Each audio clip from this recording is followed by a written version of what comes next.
Hey everyone, I'm Darren. I'm Mike, and we are the Froze Bros.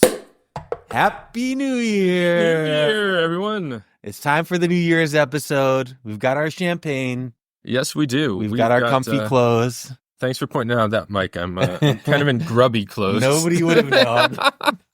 I'm just wearing jeans and a t-shirt. I got some joggers and a shirt full of holes, actually.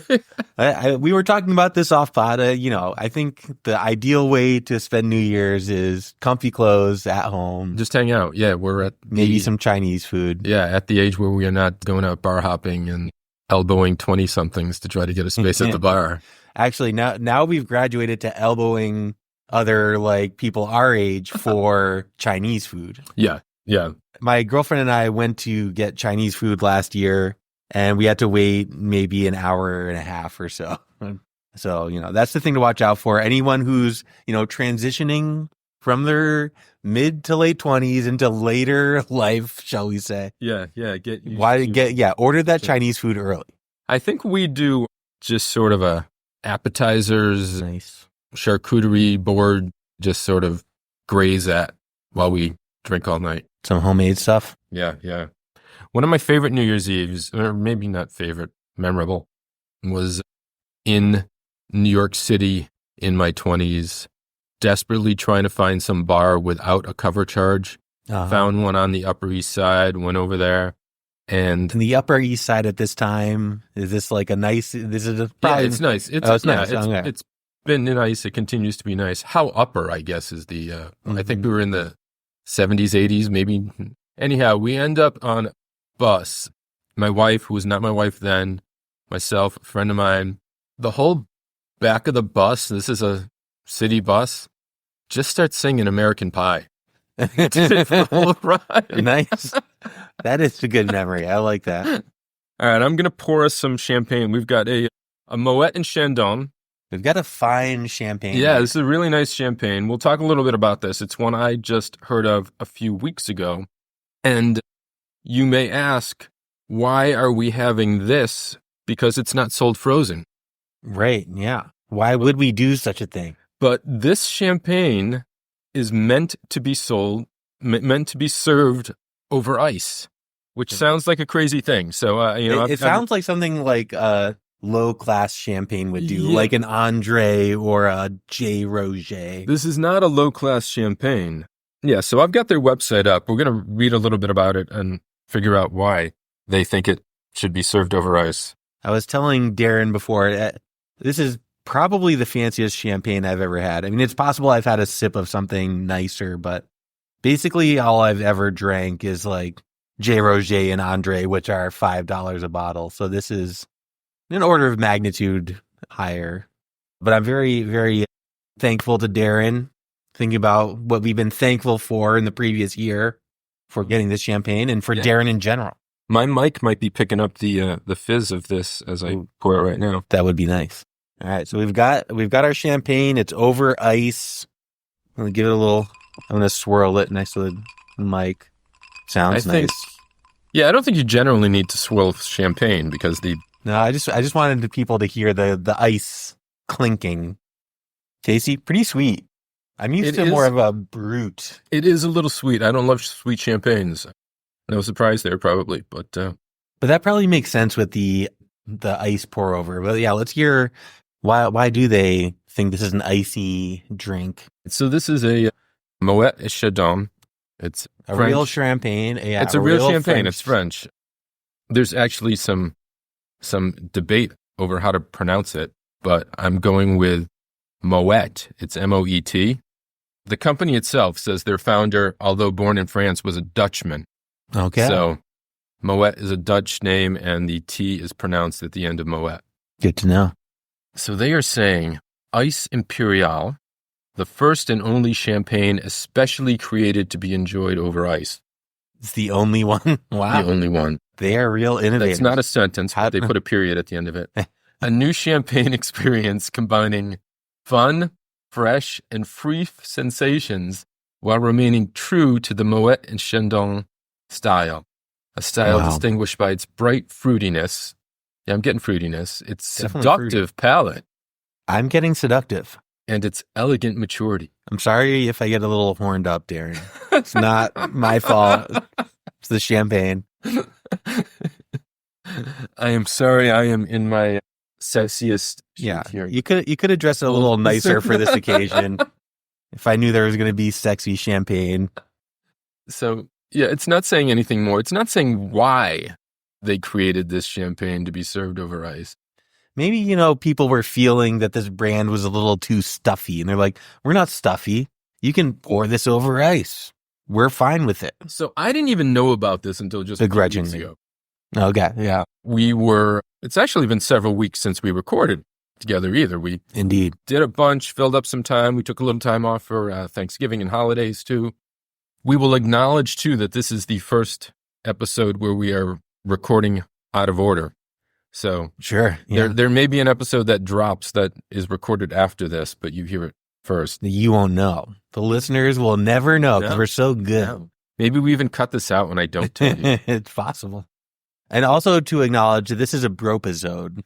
A bropisode, just the two of us. Just the bros. To make it even more intimate here. Yeah. We had a nice little dinner together just to get into what we've been eating. Mm-hmm. Starting off like we do yesterday. We had a little preamble here, or like we did yesterday, like we always do. Yes. Yeah. We had a Trader Joe's lasagna, frozen lasagna. Yeah, we're not recording that right now. It was fine. It was fine. Yeah, we're not a full review. No. But we had a nice little dinner. Yeah, I won't a nice even little give frozen any dinner. indication. Maybe we will review that sometime. So, and just so you guys know, we do just eat frozen food together, not because we have to, because we want to. That's how we celebrate. And speaking of celebrations, we just passed the 1 year mark from when you and I at Birds of Paradise in Brighton, in Boston, came up with this idea for Froze Bros. The idea was conceived. Yeah. And actually, Joe had a great joke. So you had said that it was about 9 months after that we actually recorded the first episode. And Joe said that it was the Immaculate Conception, which, I thought that was pretty good. Yeah. No, it did take us 9 months to go from that idea to actually dropping an episode. It has been a while since we recorded. So there's, I'm sure, a bunch of frozen foods that I've had since then. But just in the last week, I finished up a box of Sandwich Bros. Love Sandwich Bros. Good brand. Burger melts. Nice. Yeah. Nice. Cheeseburger in a little pocket. Nice. Have you tried any of their other lunch ones? Like they have a chicken sandwich. No, I was going to buy a chicken one. I was at try those chicken. Maybe we should do an episode on those. We should do that. I was at BJ's today, saw the chicken ones, and thought 50 is too many. Yeah, I didn't want 40 or 50 of them. So I bet passed on me that. And my roommates could plow through those. Maybe next time I go to BJ's, I'll pick those up. And I had a Trader Joe's mushroom risotto. Nice. This week too. Trader Joe's, they just hit home runs with those. Yeah, that was those type good. of things. They're pasta dishes. Yeah, I mean it's not, and it was a really easy to make risotto. It's pretty much cooked already. You still got to stand there and keep stirring it. Stirring 6 or 7 minutes, but not What like do a they real expect of risotto. you? Yeah, where you have to which do is that a lot for of stirring. like 30 minutes. Right? Yeah. So yeah. In fact, I just made risotto not that long ago. It was just like a little bag, not a frozen from a bag with all the stuff kind of already in it. And you just add water or broth or whatever, and then stir it for a long time. So my forearms look a little buff, Darren. It's because of the risotto. Yeah, we're just turning on each other, Mike, tonight. Yeah, I know you noticed. I can tell you noticed. So yeah, what have I had? The only thing that really jumps to mind is I had this beef and broccoli, sweet and sour beef and broccoli, frozen in a bag. I don't remember the brand. I wasn't really thinking about it when I ate it. Actually, my girlfriend's brother had cooked it up while I was on my way home. So yeah, I'm pretty sure it was from BJ's. It's pretty tasty. He doctored it up a little bit, but I think the beef was like maybe not breaded, but maybe it was like coated with a little bit of something. So it gave it a little bit of, the sauce was clinging to it a little bit more, which was nice. But yeah. I might have tried this actually, the way you describe it. Oh yeah, it's really bringing up some memories. It's not like a thick coating. No, a little bit like of a little breading. cornstarch or something. But yeah, it's quite good. I'll have to look that up. I'll figure out what it is. This isn't helping you guys, but there can't be too many of these things out there. Like, I've never heard of sweet and sour beef and broccoli before. Beef and broccoli is a brown sauce. Yeah. Yeah, maybe I haven't had it, but I've had some beef and broccoli from Trader Joe's with a little bit of a coating on it. Okay. But I don't think it was sweet and sour. Yeah, it sticks out in your mind. You're like, what is happening I had here? we talked several episodes ago when we did breakfast for dinner about how much I dislike breakfast for dinner. And if you're still listening, I accidentally had breakfast for dinner this week. I had a Red's burrito that I must have bought weeks ago. It was a chicken and chorizo.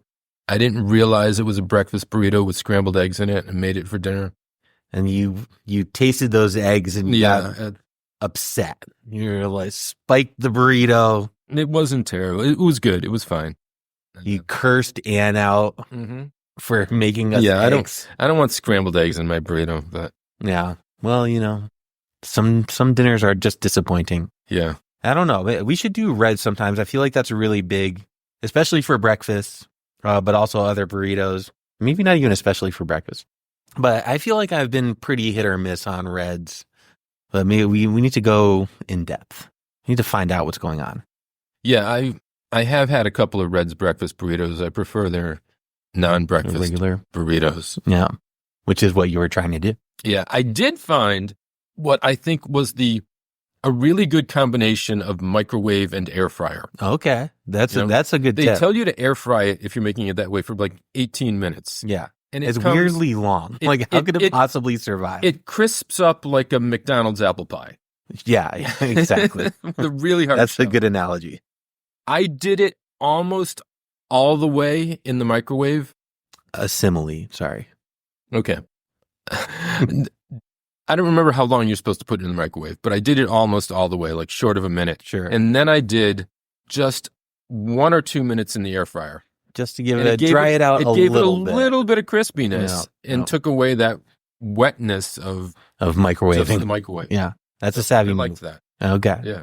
That's a good tip. That's probably about as good a tip as we've ever given on this show. Yeah, maybe I make a video of that. Maybe make a reel. Good thinking. Since we've last recorded, I've put a couple of reels on Instagram and TikTok. Wow, you've TikToked? Yeah. Wow. I'm a TikTok We have a star Froze now. Bros TikTok? We do. I don't think I even knew that.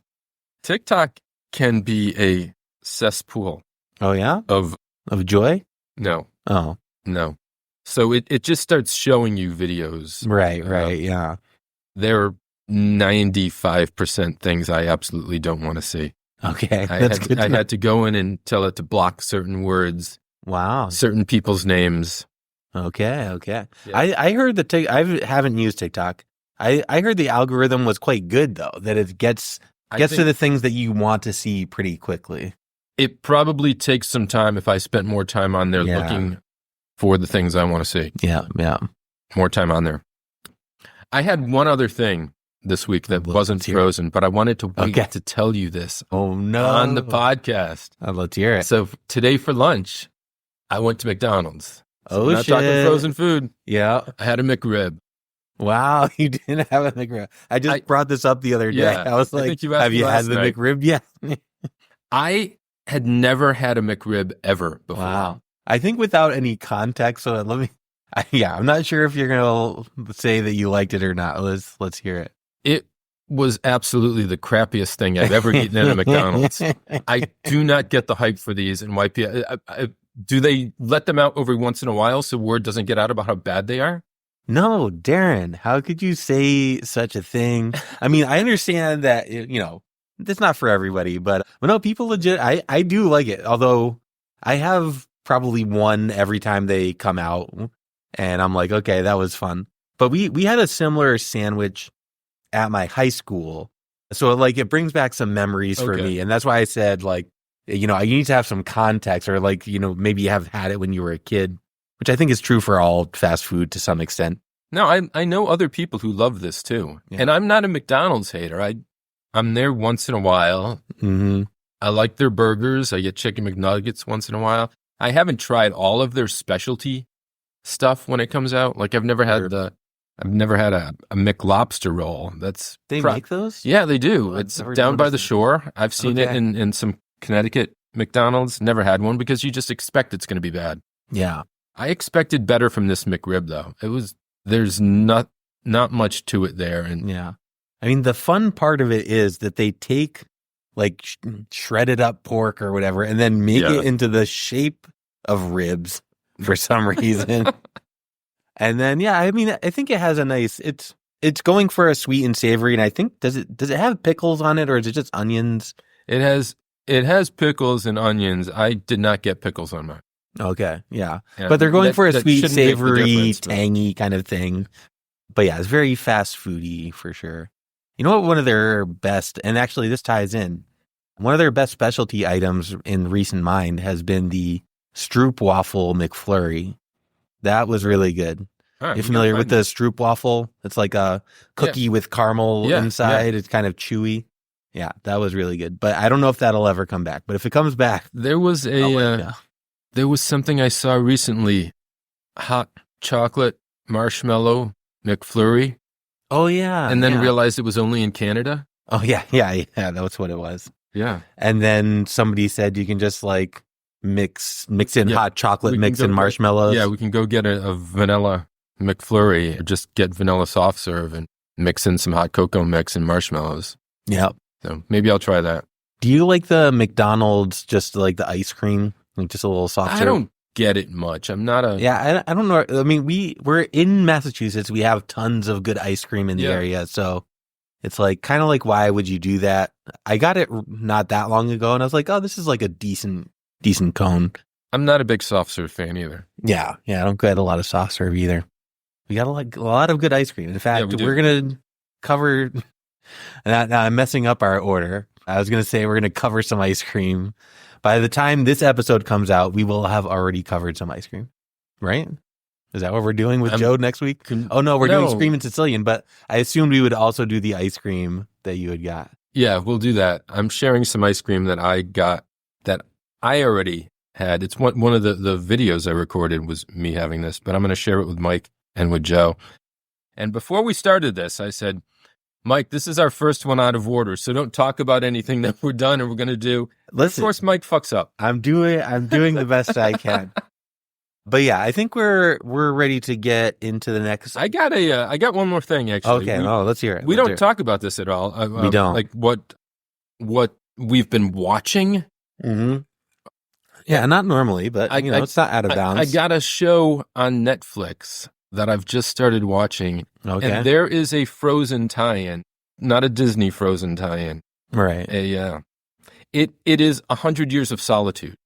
Gabriel Garcia Marquez, Pulitzer Yeah. Prize-winning book from 60s Yeah, or that 70s. it's done by a famous director, right? I don't remember who directed this. Okay, So- I'll look it up. All right. The author was asked for years if this could be made into a film and kept saying no. It is now made into a series. I'm not sure if there will be more than one season or Oh, if this it's is a just series. Okay, Yeah. yeah. Yeah. It's I a was thinking it was series. something else. And I read this. I was a Spanish major in college Right. The And- man knows Spanish. and had to read this in Spanish, which Good book. yeah, it's a great book. It's a fantastic book. One of your favorite books I of the had to 5 read you've it. read. I read it alongside a translation, to be Mm. honest, to just get through it. You just want to make sure you get the content. But it's got a famous first line that sort of ties into our subject matter. the famous first line. Once I was alone for 100 years. Here. No. Muchos okay. años después, frente al pelotón de fusilamiento, el coronel Aureliano Buendía había de recordar que tarde remota en que su padre lo llevó a conocer el hielo. Yeah, of course. It's so memorable. Yeah. How could anyone forget that? It's so you got to know this is a Central South American thing. The genre is magical realism. Right. So People love it. It's realistic, but there's also just these wild things that happen. Yeah. These wild things happen, and people just treat them as normal. And then these other normal things they treat as unusual. So in translation, that line is, many years later, as he faced the firing squad, Colonel Aureliano Buendia was to remember that distant afternoon when his father took him to discover ice. Wow. And that's a famous first line? Yeah, it is. Okay. In Central American literature, yeah. in South American, it's Colombian. Yeah. Yeah, I'm missing out on my Spanish literature. I got to check some of that out.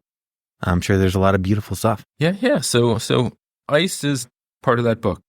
Nice. 100 Years of Solitude. If anyone's watching it, it really takes a lot of concentration. You got to pay attention. You can get it in English translation or with subtitles. Subs or dubs. Is it natively in Spanish? It is in Spanish. It's been dubbed so you can hear it in English. Nice. I was watching it, listening to the Spanish with the English subtitles. Nice. Yeah, that's a good way to refresh your Spanish. Yeah. Dope. All right. Well, I think we're ready to get into our topic of the day. Champagne. And Darren, actually, you should. Yeah, we've already talked a little bit about the champagne, but Darren, maybe you want to get into what we're trying today. Yeah. Besides champagne, we're not only reviewing the champagne. I think I started to say a bit ago. I just learned about this champagne made to be served over ice a few weeks ago. During one of those times when we weren't recording because one or the other of us was away, I was on a cruise in the Caribbean with my family, some extended family. We were celebrating a couple of birthdays. My wife ordered this bottle of champagne.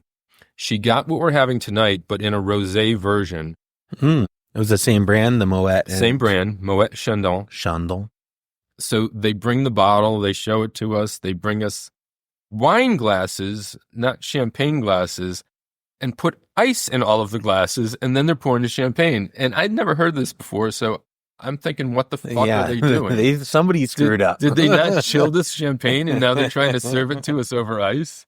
You know, they don't have refrigerators on cruise ships. That's the problem. There's probably a lot of frozen food on these. Yeah, mostly they have to freeze everything. You just drag it behind the boat because the water is already pretty cold. In the Caribbean? Maybe not. I don't know. I don't know how far out you are. Yeah, I've never been on a cruise before. We were in the Bahamas. It seems like it's mostly warm around there. It's mostly warm. Even in November, it was mostly warm. Water really nice. But no, I look up later and I find out that this is a champagne meant to be served over ice. Wow. I still don't know why, but it's good. I don't know that we're qualified to really be aficionados. Judge champagnes. Yeah. But it doesn't matter because we are going to stick a popsicle in this fine champagne. Okay. So yeah. So then that same week, we go to a bar on the cruise ship. And one of the cocktails I took a picture of the menu, I'll put there too, was this champagne served with a popsicle in it instead of ice cubes. So it's a very fun idea. That's what we're going to try. But I would be willing to bet that Mr. Moët or Mr. Chandon, assuming they're both guys for the time that this brand came out. Probably. I bet they even Claude Moët. Good old Claude. The Moët Chandon was established in 1743. Wow. By Claude Moët. An old, prestigious brand. And let's see when Chandon shows up. Chandon was just a name, people weren't buying it. It wasn't French enough. Said, we got to do something about this. Mr. Claude. Monsieur Claude, we are not selling enough champagne. Thank you for filling in the time while I'm trying to make sense of it. Monsieur Claude. What are you doing? Okay. People will never buy the champagne from person from the, what is it? Is he from Netherlands? He's Dutch. He's from the Dutch. So in 1833, the company was renamed Moët Chandon.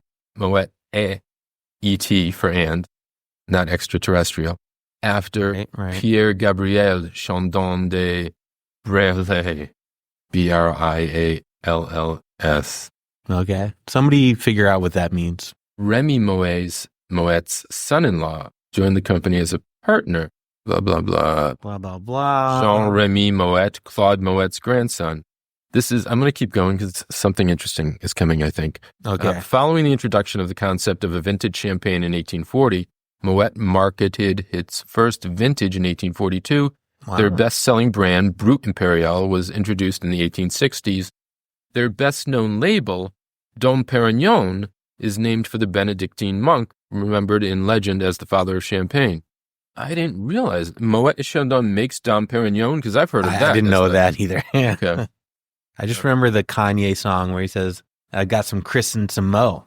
You got your Cristal and your Moet. Oh, the Moët. So this is pretty good. It's a little sweeter than I like. I get Prosecco a lot too, which is And just for reference, we're just having it over ice right now. We haven't started the popsicle. We're gonna do another glass with the popsicle.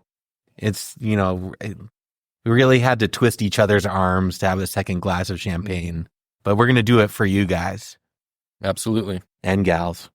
So are we going to maybe also a first in Froze Bros history? Are we going to rate the champagne and rate the popsicle, or just rate the cocktail together? I was imagining that we were rating the cocktail, but okay. We could do all three. All right. Why not? All right.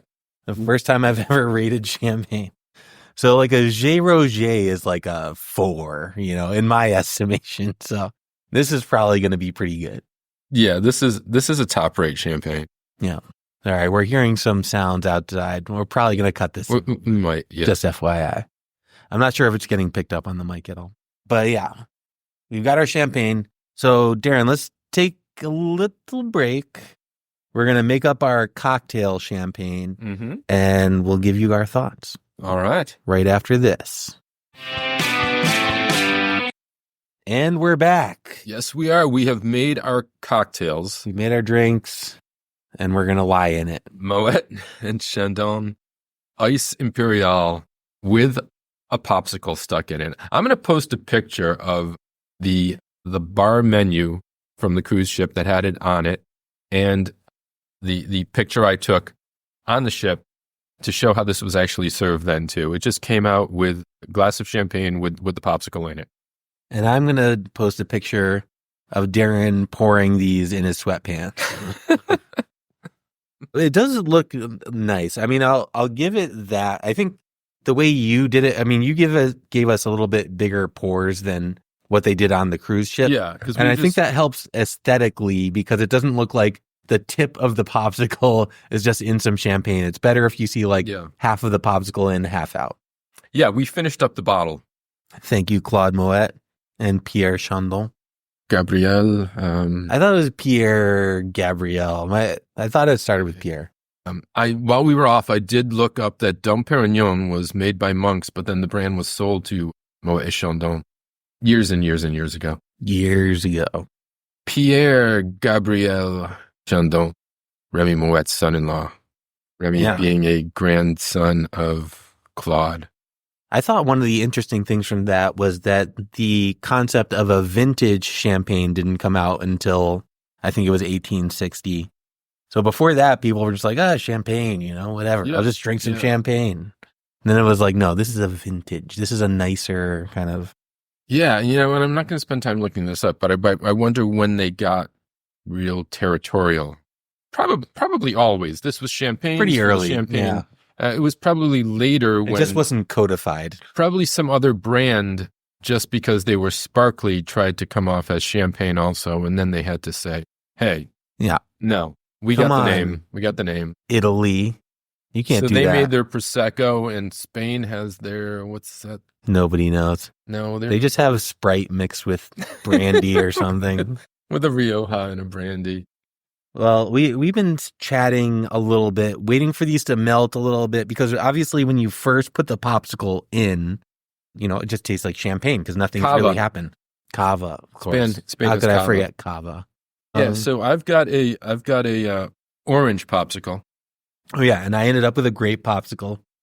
So mine's turning like a little bit of a red color. It looks like a rosé. Mine's orange, but it's not as far different from the yellow of the champagne itself. Yeah, it does look like an orange wine, if you guys have ever had orange wine. Yeah, with something swimming in it, maybe with a dead goldfish there at the bottom. Sure, yeah, there's something in there. Something they forgot. For some reason, when I got this on the ship, the popsicle did not melt as quickly. It was the double popsicle, maybe. Maybe. It was a two-step. And less champagne, it wasn't completely submersed either. Yeah. Yeah, these guys melted right down pretty quickly. It makes it a little sweeter. I can't even tell the difference. I think partially because, the champagne was already sweet, but then if you're just drinking it as it's melting, so your kind of perception of it doesn't change all that much. Mm-hmm. if we just let it melt for a while and then tried it, it probably would be a more stark contrast. So I got the gold standard of popsicles for this too. The actual Popsicle brand. These are popsicles. These are popsicles. It's a thing like Kleenex or Band-Aids. Yeah. Popsicle is a trademarked term. It's patented, actually, also. Wow. So everything else has to be ice pops. And it has to be made a different way. I wonder what their process is that they actually it's patent. An interesting story. These were first made in 1905 by an 11-year-old kid who first called them Epsicle for his name. His name was Frank Epperson. Oh, gotcha. I thought maybe he was diabetic. Epsicle? Like an EpiPen? That's for allergies, right? Not a What's the thing that he used for diabetes? syringe. But what's the name for insulin? Insulin. Yeah. Yeah. Okay. Yeah. Sorry for our diabetic friends out there. Didn't mean to. And don't put a popsicle in your champagne, diabetic friends. Yeah. And get some brute champagne. Yeah, you want the drier one. Frank, right? His name's Frank. So we got Frank and Claude here. We brought together Frank and Claude. Frank patented. I think you got it right the first time. Oh, patented. Patented. Popsicle in 1924. What a forward-looking child. Well, he was then 29 years old with kids, and his kids told him, change this stupid name from Epsicle to Popsicle. Hey, Pop, change this to Popsicle. It's Popsicle. Yeah. Yeah, because where does the pop come from? Is it from being a papa? Papa Bear? Yeah, Frank's children would urge him to change the Ice Pop's name to what they called it, a Popsicle or Popsicle. Nice. That's cute. There was some bad blood with Good Humor for a while, who also tried to make these. Yeah. They but they couldn't be upfront about it. They just joke about it all the time. They're like, oh, can you believe that you're making these and you have the patent and we don't? In the later 1920s, Good Humor debuted its own chocolate-covered ice cream on a stick and sued the Lowe's company. Frank Epperson sold to this company called Lowe Company, which then owned the popsicles. Good Humor sued Lowe. The court decided that Popsicle could sell water-based treats and Good Humor could sell ice cream pops. It seems like there's nothing really patentable here, even. I'm not sure. It's definitely a trademark for the name. But yeah, I mean, but a patent? You're patenting freezing flavor in water? Yeah. I don't know. Seems like the whole thing seems like bullshit to me. It's the American way. It's the world's simplest patent. Yeah. Yeah, and if this can get a patent, couldn't any recipe? Chefs don't patent their recipes. Yeah, I don't know. Yeah, I think you're right. I think it's mostly trademarking, but maybe it's because, these people have tried to patent recipes and it's failed. IP lawyers. Yeah, get the IP law out there. But yeah, so we're continuing to drink these. Mine has fully dissolved. Yeah. Mine's There's mostly a little bit dissolved. at the bottom. This is getting to the bottom too. So this is about as powerfully flavored as it's going to get. I'll give the last chapter in this history, though. Okay, please do. In 1989, Unilever bought Popsicle and bought Good Humor. So they're both owned by the same company now. They're friends. Yeah. Under corporate. Anyway, I figured if we're going to stick a popsicle into this expensive champagne, it's got to be the finest popsicle available. The gold standard popsicle. It couldn't be store brand. So now I'm at the end. I am getting a lot more sweetness and the grape flavor. And to be honest, I mean, it's very sweet, but the champagne flavor cuts the sweetness a little bit, and that's actually pretty nice. Yeah, it does. I preferred this without the popsicle in it. Yeah. I got to say that. I mean, yeah, champagne is good. Mm-hmm. It was a tasty champagne. Even though it was sweet, it wasn't like cloyingly sweet, and it wasn't syrupy. I mean, maybe that's partially because of the bubbles, and that helps with that as well. But yeah, it was a nice champagne. I don't know that the popsicle is helping the situation unless you're a real popsicle head. It's a gimmick. Yeah. It's whimsical. We'll give it that. Yeah. You look at it and you're like, wow, that I had not thought of. And yeah, on a cruise ship with all these bars and such, they're looking to be whimsical and to have fun stuff. Yeah, exactly. I'll mention too, it was a Disney cruise ship. How can you mention that, Darren? I think I posted while I was on the cruise, and maybe from the Bahamas, put some pictures on Instagram. Did you post a Mickey Mouse thing?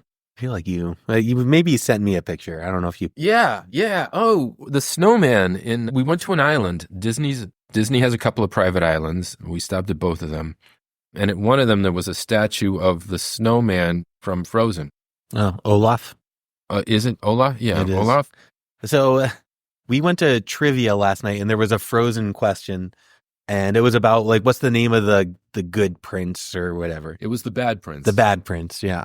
But the only name that I could remember was Olaf, which is clearly not right. Yeah, and we couldn't think of the good. Oh yeah, you remembered the good guys, the evil prince. We answered correctly that Hans was the bad prince. You knew Olaf, and is Sven the reindeer? There's a reindeer? Yeah, there's a reindeer. I don't know. I remember Sven the reindeer, of course. Who could forget? Anna and Elsa. Oh, the good guy is Kristoff. Kristoff and Olaf, two best friends. Two best friends that ever could be. Are you thinking of the same thing I'm thinking of? It's from Wicked, right? What, the two best friends that ever could be? No. I don't know. We also saw Wicked recently, of course. Not really related to the podcast. And there's no Frozen stuff in Wicked that I recall. No, but there is, in one of the lyrics, it's two best friends. I'm sure you're right. I think you've heard this more than I have. Maybe in Defying Gravity? In Defying Gravity, they definitely say that they're friends. Yeah. I will say that I've listened to the song Defying Gravity a bunch of times since seeing the movie. That song and Dancing Through Life, those are the two songs that I really like from that. I like Popular also. Popular? I'll have to give that a re-listen. Yeah, I liked that. I didn't love it as much as a lot of people do. And I work in theater also. So many people I know were just fucking gaga over this movie. I really liked it. But yeah. It's too long too. Yeah, I didn't think it was too long. But in any case, this is not the Wicked podcast. No, not the Wicked podcast. Not the theater podcast. Not even the Frozen podcast. We're not a movie podcast. We're a frozen food / drink. Yeah, no, I don't podcast. know that we can. I don't know that we can rate these popsicles because we really even have the popsicle. No, we would have to try another popsicle, and I really don't want to do that. No, I don't want to. And I think I do believe these are the best popsicles out there. Yeah. Unless there's some specialty brand making homemade popsicles. I'm sure in Brooklyn there's somebody selling popsicles out of their garage. What's right next door to right next door to the pizza cupcakes. Cupcake, yeah. There's popsicles. It has to be something like crazy about it though, right? It's like it's a popsicle bowl full of salsa or something. I don't know. I don't know what they do over there. Salsa in a popsicle. That's our next pop quiz. Salsa in a popsicle. Gave it away, eh? Yeah. That would be good. A hot sauce popsicle. That is fun. Yeah, maybe they do that in Brooklyn. I can't do it anymore now. We can still do it. It's fine. We could try it. Yeah. I've told you what it is. Gonna have to make you guess the brand of salsa. Yeah, or hot sauce. Yeah, that's fun. I like that idea. All right, we're doing that. I bought some hot sauce in the Bahamas too. Oh yeah, was kind of disappointing. Not as okay. Why did you buy it? You didn't get to try it ahead of time? No, I was on a food tour. We were on a food and drink tour in Nassau. A lot of places that tourists don't normally go. We went to this store, a bunch of hot sauces. It was a green, and green's not usually as spicy, I guess. There's a goat on the bottle. I'll take it. I mean, that's fun. I like the goat on the bottle. Yeah. It's not actually. Makes you think of like goat vomit, a little bit. It's not that hot though. Okay. Well, they don't need to be hot, I mean, they don't need to be that hot. In any case, I finished my glass off, so I'm not going to have my thoughts anymore. No, orange? No, I'm good. I'm good. It gets very sweet at the end. Now let's round out our thoughts on this adventure.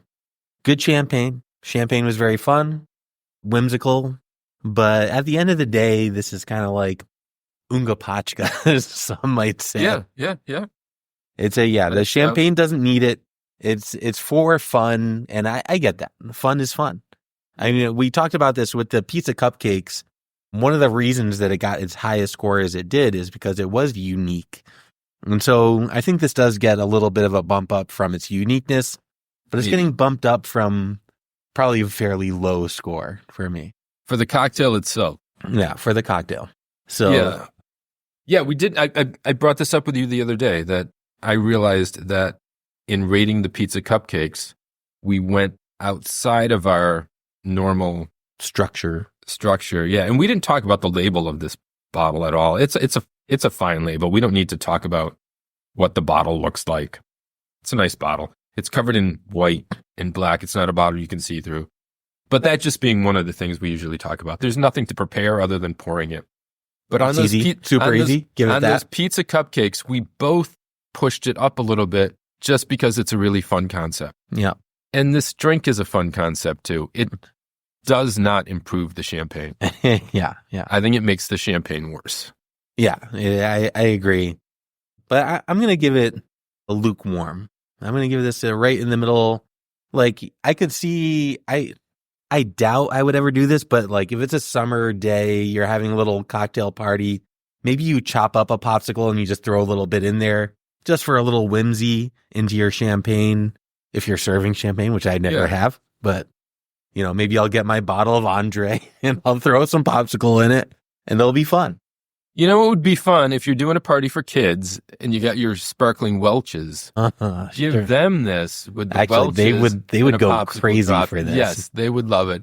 And if you're serving champagne to the parents and they want a popsicle in theirs too, let them have it. But yeah, okay, George, this does not improve the champagne. I'm gonna go slightly higher than you and give this a lukewarm and a half. All right, good score. It's a fun concept. It's a good champagne. We're not champagne connoisseurs at all, but we're not. No. This is a little sweeter than I like in a champagne. But if we were to rate the champagne, this is a 5. It seems like a good champagne. It's a good champagne. The cocktail, 3.5. Yeah. All right. So those are our scores for the Moët Chandon Popsicle cocktail. Does this have a name? What are we calling this? Let me look up what they called it. I don't Poppin' Fresh Champagne. Poppin' Fresh might be our episode name. Right? Mo and Po? Mo and Pop? Mo and Pop. They just called it the Icy Pop. That's boring. Moët Chandon Ice Impérial flavored popsicle. Ice Epernay is on the menu. I tried to look that up. There's no other. It's the same thing. Ice Imperial. So if you want to try this, you could do it with any. Well, no, I guess you can't do it with any champagne because this is the only champagne made to be served over ice. That's true. But we don't have to conform to expectations. No. And I do think it would be maybe better with a brut where it's going to get sweetened up. A brut is a dry champagne. Yeah. So it would start dry and then get sweet. And I think that could be a little fun. Yeah. I'm getting a little St. Joseph's baby aspirin. The orange. I don't know. I don't know that flavor, but it's orange. Yeah, sure. Orange baby aspirin. So baby aspirins are like flavored, I guess. Yeah. No. So that's how you get the babies to take them. They're just like, this is candy. Give me that aspirin. It's candy. Yeah, it's a orange flavor. Seems like something the government wouldn't allow is flavoring medicine. I don't know. Do they to make it more attractive to kids? Maybe they don't make it that way anymore. I bet they don't. But I have no idea. Don't even cough syrups have like cherry and grape? I guess they have a little flavor. Yeah. Yeah. But that's just to make it so that it's not too terrible. You just got to do something. They're not doing shots of them. All right. So. I mean, I'm robo-tripping now and again. That's just a joke. I'm not robo-tripping to my friends from work who listen to this. Not during the week. All right. So we're going to be back with a quick segment and then we'll explain that. We'll be right back. We're back. We are back. We've got a segment. This is probably one that's only going to work once, if it even works once. This is sort of we've done... One of our favorite segments. We've done Froze Before Hose. Froze Before Hose. where we take something that's not normally frozen and we Right. freeze it. Yeah, we did the ho-hos. We've done Hostess products, still keeping the hose in there. Yeah. We've got nothing Hostess this time, nothing even close to ho in name. But I like my salty snacks more than I like sweet stuff. I like sweet stuff occasionally, love my dessert once in a while, but I like salty snacks. So this segment is, let's call this a sub-segment maybe of Froze Before Hose called D's Nuts. Okay. Good. Nuts. Good. Yeah. Like D is the closest to a nickname I've ever had. Sure. I just, my Your parents first name is used- Darren. Yeah, my first name is And Darren. D is the yeah. first letter of Darren. Yeah, my parents used to, other than my dad for a few years calling me Porky. Oh yeah. I didn't know that. That's for therapy. Sure. No, my parents called me D also. Some cousins called me that. And then my college roommates heard my dad or my mom call me D and then just started calling me D also. Piles on. Yeah. Yeah, and then I know how that goes. And then we all just started calling each other in college just by our first initial or by some initial for a nickname. One of my good friends was named Steve, but he was T because S is like, not a fun because he letter looked to like say. Ted Koppel. Oh, okay. So Ted Koppel, the famous the 20 Argonaut. Ted Koppel, who was on Nightline in the 80s and 90s. I'm Ted Koppel. Yeah. Something like that. All right. So we have frozen some Planters mixed nuts and some Utz Party Mix, which is one of my favorite. Unbelievable. One of my favorite. What a treat, Darren, to eat some frozen D's nuts. So, Mike, I want you to try my frozen nuts. I'm trying them. Wow. They're cold. They're nuts. That's it. This is a Planters mix of peanuts, almonds, cashews, Brazil nuts, and hey, we got another chance to say this. Pecans. Pecans. I'm getting pecans in my bag. Mike has no pecans in his bag. It's unfortunate. This seems to have just made them cold, but freezing them doesn't make them. Yeah, they don't really change it. They don't get too hard. No.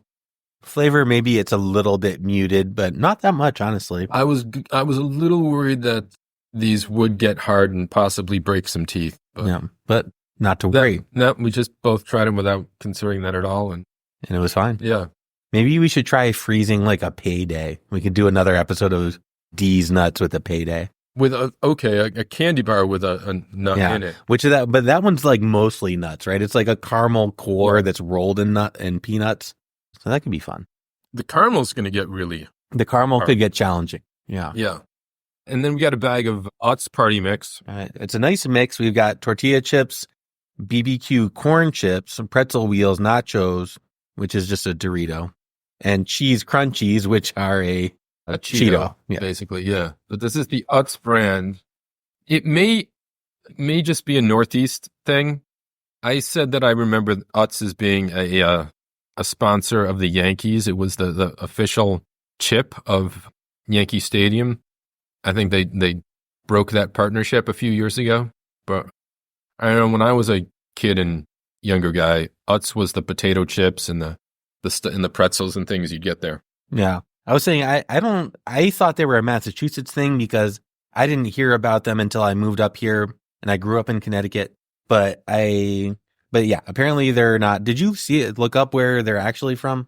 Or are they really from Pennsylvania? Pennsylvania? No, I didn't look it up. All right. Well, somebody looked that up. But yeah, it's a well-known brand around here and mostly for potato chips. And I will say this mix is quite tasty. They do a good version of a Dorito and a good version of a Cheez-It. Not a Cheez-It, Cheeto. Pretzels are my least favorite thing in here. Yeah, and that's saying something. That means it's a good mix because pretzels are pretty good. Yeah. And Where are these dang pretzels? we're sort of breaking a rule and chewing right in front of the microphones. I intentionally And crinkling the chewed bag. a nut in front of the microphone. But Yeah, it's a really good mix. But Freezing hasn't changed any of this. Really? it really doesn't taste any different at all. No. So if we're giving this a let it go or keep it, bro, there's no reason to freeze these. It's But not- you still want to keep it because it's a good mix. yeah. But I guess if we're talking about, do we keep do we keep the frozen version? Do we keep the frozen version? I guess we don't keep the frozen version. No. We let it go. No, you're not preserving it any longer by freezing it. We're like Elsa and Hans, and we're letting it go. Everyone lets it go in that movie at some Everyone point. lets it go. Yeah. Olaf Elsa, lets it go. Anna ends up with Kristoff Oh, okay, good. and Good. discovers that Hans is It's bad bad. Okay, yeah. Of course, I remember this plot thoroughly. I went with my daughter, but that's like a 10 or so more than 10 years old. It's old now, yeah. But yeah, thank you for the party mix. Thank you for the segment. Yeah, it's New Year's Eve, so we have some party mix. And thank you for this year, Darren. Same to you, Michael. We've taken this podcast from gestation to birth, and we've done a lot of fun stuff. Yeah. I will be upfront with our listeners, too. This has been an absolutely sucky year for me. It's possibly been one of the worst years of my life, but hanging out with you and this podcast has been a high point. Absolutely. Well, cheers. Cheers. To a froey New Year. Froey New Year, everyone. I guess we need to close out the podcast the normal way. Thank you to Substrates for our music. Find them at substrates.bandcamp.com. Find us online at thefrozebros.com. Or email us at frozebrospod@gmail.com. Yep. We are on social media we're on Facebook. Just look up the Froze Bros. Instagram, Threads, and now TikTok, _Froze_Bros. Wow.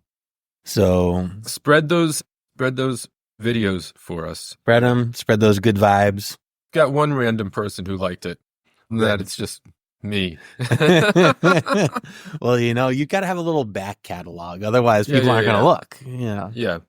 We're still relatively new here, Mike. We've got just I think this is our 14th episode. Green Giant, maybe. We look forward to having the Green Giant Or back. may have come back already. Yeah. Yeah. And we are 2025 getting started at least. We're gonna go every other week. Yeah. I think so. Potential podcasters, this is way more fucking work than you realize. it's a good amount of work. Go to podcasting. It is fun, but it's work too. But yeah, I'm happy to do it with Darren and with all of our guests. Thank you for all the guests that we had this year. We had a great time with everybody. And with that, Fro you later. I'm getting seductive.